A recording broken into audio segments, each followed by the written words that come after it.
congratulations, you played yourself.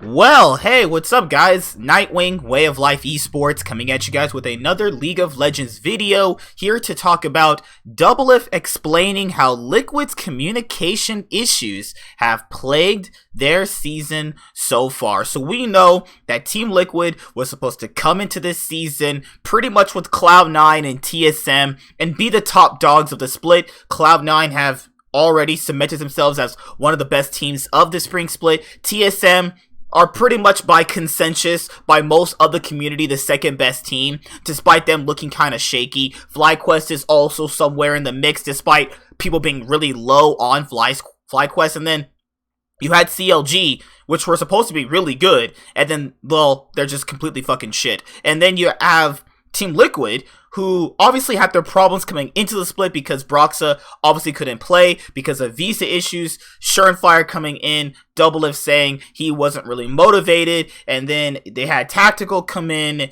and then they still looked bad. All the players are playing very uncharacteristically, and then he finally was on Twitch yesterday and then explained some of the things that we were kind of questioning. So let's see. I have not, heard these clips yet, so I'm going to have a first-time reaction to these, just like all of you probably are.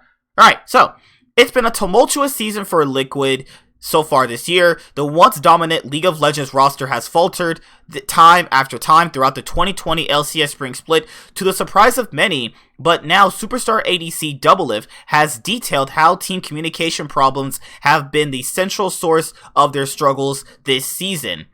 During a late night stream, Doublelift explained why it was hard for Liquid to play aggressive like so many fans wanted them to. The 26-year-old ADC said that each player on the team sees every situation differently, from teamfights to macro decision making. Problem is, like I said, everyone sees a situation in game differently. The solution most of the time is improve your communication so all of you guys are ready and prepared to see the situation the same way and react in the same way. I think it's just a setup for failure on our team.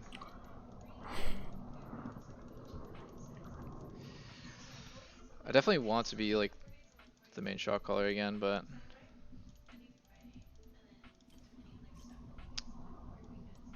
I'm not allowed.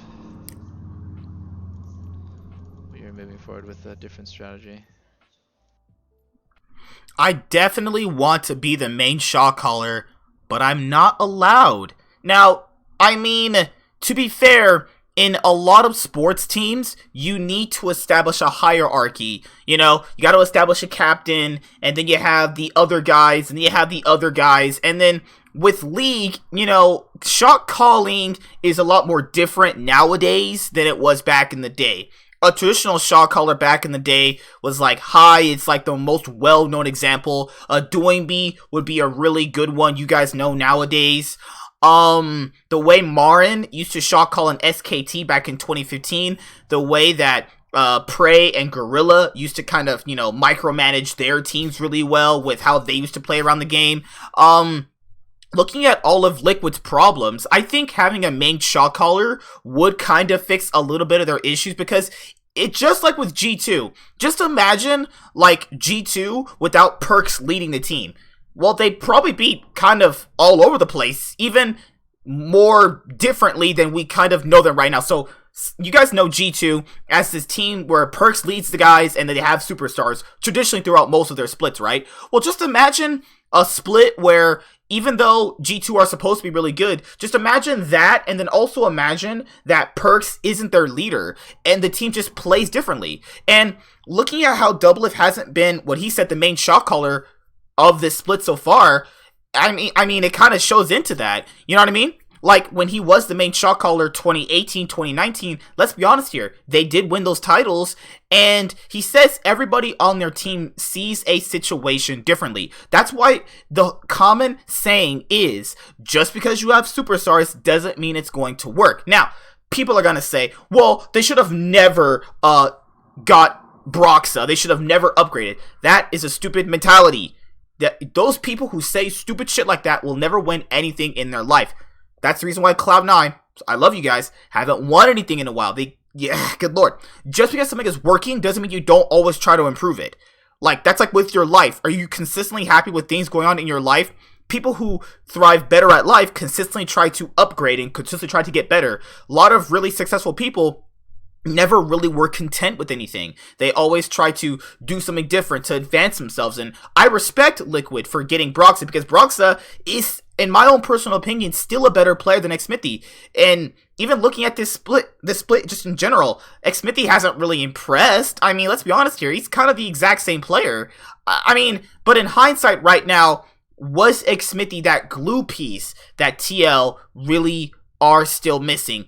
Yes and no. Broxa, he's only really been here since, what, week 5? So it's not even all Brox's fault in general. Yes, he's not playing that well, but nobody on their team really is. Literally, Jensen is playing like he did when he was on Cloud9, but it doesn't matter because they all kind of aren't playing that good. You know what I'm saying? Like, it's not them switching out a player that made anything different. It's the same thing that people would have said about Cloud9 if they weren't doing this well. If they switched, when they obviously announced they were switching Sven, was sneaky with Sven, right? People would have said the exact same things about Cloud9, but since, obviously, they did really well, obviously, you know, they're not, but this is kind of like that case reverse, where, like, right now, it's basically people saying, oh, well, TL should have kept Xmithy and never should have got Brox if they wanted to keep winning. Xmithy is not really that good internationally, and, I mean, he gets outplayed by just better junglers than him. Namely, he got outplayed by Broxa. Let's not forget, when Broxa was on Fnatic in 2018, when they played against Team Liquid, obviously in that MSI, Broxa outplayed him every single time. So you have the nerve to tell me that Broxa is worse than Xmithy. Get the fuck out of here. Come on. He gets outplayed by everybody internationally. Jankos demolished this guy. Ning demolished him in the games that they did win outside of that semi-final win. And, like, are we gonna forget Jankos destroying him in the MSI finals? Are we gonna forget, Liquid losing to a lot of the teams in group stages when they went to Worlds? Like, come on, like, stop dick riding for Xmithy, please, that's stupid. He was not that good. Like, he's an average jungler who is doing well based off his lanes. And he's doing a little bit more worse now because his lanes are worse. The facts are the facts. If you choose not to believe me, whatever. You're just probably fucking delusional. Now, let's look at this other clip that I think they put out another clip. Well, they actually did. Our team has such awful communication. Like, I never understand what the plan is. So, like, if you don't even know what the plan is in game, you're never gonna make a proactive play when something comes up, when an opportunity comes up. So I think that's why we play so passively. It's just because we're never ready to force something. I mean, I wouldn't say we're never, like, that's like an extreme way to put it, but like, we're not often ready to do something when a situation comes up and then the opportunity is lost, because you don't have these super long windows in LCS. Like, you're playing against other pro players, like, they're gonna give you a 5-second window, a 10-second window if you're lucky. If you're playing against a shit team, they'll give you longer windows to do stuff. But if you're not all ready and able to, like, jump on that opportunity, you're just not going to make anything good happen. Then you're just waiting for the enemy team to throw the game to you. Wow. Doublelift also confirmed that he's no longer the main shot caller for Liquid due to a change in strategy. He's been a shot caller on most of the teams he's played for, so this shift in leadership could be interesting to watch as the season winds down. With the last weekend of the LCS Spring Split just ahead, Liquid's window for the playoffs is rapidly closing. They need to win all of their remaining games to have a chance to make the postseason, but they have one final match against the top-seeded Cloud9. So, this is obviously gonna be a pretty big task for Team Liquid. Judging by what he just said in these last 2 clips, I'm not sure how old these are. People said these came out roughly a day ago. Oh my god, these came out literally yesterday. Guys, it's looking real grim here. If he's talking like this, like literally 2 days before their most important matches of the split, this can't be a good thing. I'm not saying they're going to miss playoffs, and I don't care if they beat Cloud9 in the last match anyway. It doesn't matter. Cloud9's already first. But do you really think they're going to make playoffs? Him talking like that? Like, this is horrible. Like, this is some dog shit. Like, he's literally going to be so, angry that they're going to miss playoffs, but, I mean, how can we not expect him to even make it? Like, just look at it this way. How can you expect him to make it when he's talking like this? This is not, like, the situation is not good. Like, I don't know if the paint is on the wall for a lot of people. Like, it's written, hey, the situation is on fire. Your house is burning down. You know what I'm saying? But that's just me personally.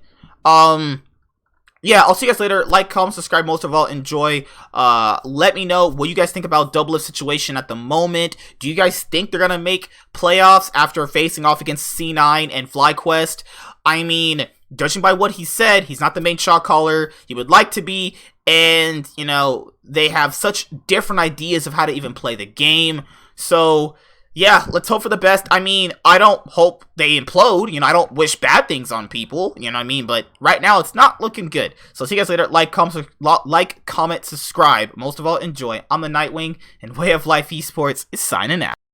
Hi there, guys. Be sure to like and subscribe to the channel for more stuff. Yeah, thank you.